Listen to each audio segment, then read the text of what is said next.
எல்லாருக்கும் வணக்கம். இப்போது நான் 5வது சிவஸ்தலம் சொல்கிறேன். 5வது வந்து ஆகாயம். ஆகாயன்றது வந்து நடராஜர், சிதம்பரத்தில் இருக்க நடராஜர் கோவில் தான் ஆகாயத்துக்கான கோயில். நீங்கள் எல்லா கோயிலையும் பார்த்துருக்கீங்க, லிங்க வடிவத்தில் தான் இருக்கும். இவர் மட்டும்தான் நடன இதுலேயே இருப்பார். ஏன்னா இந்த அண்ட சராசரங்களையும் அவர் தான் அடக்கி ஆள்றவர்.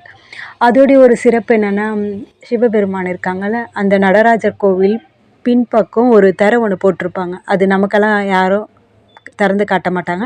பெரிய பெரிய விஐபிங்களுக்கு ஒன்றா காட்டுவாங்க. அது அந்த திரையை எடுத்துகிட்டு பார்த்தாங்கன்னா, அந்த அண்ட சராசரங்களே எப்படி ஏதோ ஒரு மாதிரி மைதானமாக ஒரு ஒரு இருள் சூழ்ந்த மாதிரி ஒரு காலியாக இருக்கா மாதிரி அது பின்புறத்தில் இருக்கான். அது வந்து பெரியவங்களுக்கு தான் அது காட்டுவாங்க. நமக்கெல்லாம் இது பண்ண மாட்டாங்க. அந்த அதிசயமும் அங்கே இருக்குது.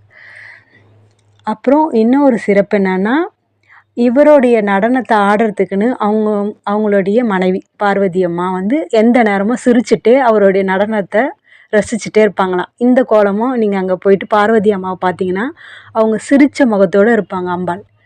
இந்த வீடியோ உங்களுக்கு பிடிச்சிருந்தாலும் லைக் பண்ணுங்கள். தேங்க்யூ.